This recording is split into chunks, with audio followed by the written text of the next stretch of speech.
मु प्रिया आपण माने मो सह देखुचंती पौराणिक कथा। आपण मानकर बहुत क्वेश्चन आसी तुलसी माळ केते घेरा पिंधि पारिबे, तुलसी माळार नीति आ नियम कौन रही, केहू माने याको पिंधि पारिबे आ पिंधिले एहर फल हमको कौन मिलिबो, एही सब टॉपिक को नेकी बहुत लोक क्वेश्चन करिसंती। मु भाबिली समस्त को गोटी गोटी करिकी उत्तर देबा अपेक्षा मु गोटे वीडियो कर दउची, जहा द्वारा कि से गोटे वीडियो माध्यम रे आपण माने सब उत्तर से गोटे वीडियो रो ही पाई जिवे। आसंतु से वीडियोटी को आमे आरंभ करबा आ देखिबा केउ माने कोन सब क्वेश्चन पचारि चंदी। अंबिका सेठी करिकी जने भौणी से पचार चंती आमिष रोसेई करूची किंतु खाउनी, मु कोन लगेई पारिबी नाही। आपण जदी तुलसी माला धारण करबा को चाहुचंती ताहाले आपण आमिष को खाइबा तो बहुत दूरर कथा, आमिष को मध्ये स्पर्श मध्ये करिवे नाही। आउ जने भाई रत्नाकर जेना से मेसेज करिसंती मु गला रे टाइट ना लूज पिंधिबी, प्लीज रिप्लाई।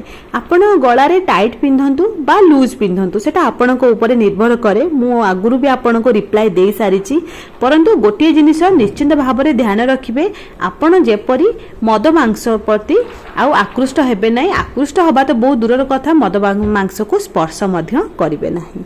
आउ थरे मध्य सेही भाई मेसेज करिसंती मु गला रे तुलसी कंठमाला कितना राउंड पिंधिबी, केते राउंड पिंधिबी से ता माने पचारचंती। आपण जदि प्रथमे नुआ करिके आरंभ करिया को चाहुचंती आ आपण चाहुचंती मु तुलसी माला पिंधिबी बोली, ताले मु आपण को कहिबी आपण गोटिए घेरा ही पिंधंतु, गोटिए राउंड पिंधंतु।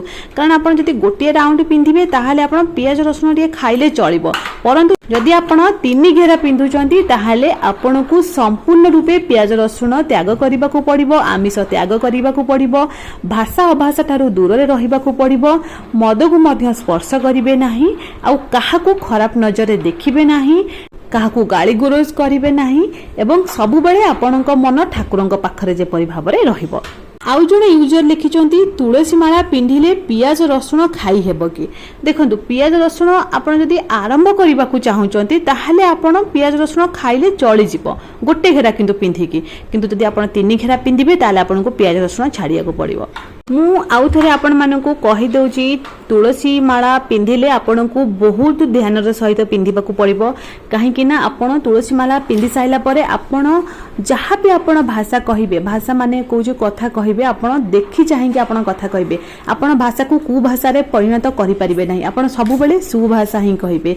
एवं खाद्य पानीय रे आपण को मध्य बहुत भाबरे परिवर्तन आनिया को पड़िबो। तो सेहिति पई आपण जदि भाबुचंदी आपण पिंधिबे ताले आगे आपण माने मन रु स्थिर करंतु, आगे आपण माइंड रु स्थिर करंतु, हां मु एई जिनिस को करि परिबी, ताहा परे जाई आपण माने तुलसी माला को गोटे घेर आगे आपण पिंधिबा आरंभ करंतु।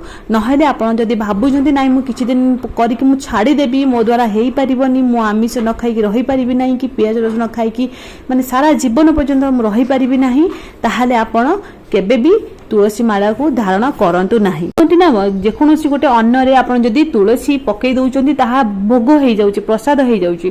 तो सेही परी आपण जहा भी खाइबे आपण तंटे देई कि जहा भी जिवो ताहा सब माने भोग हो जिवो।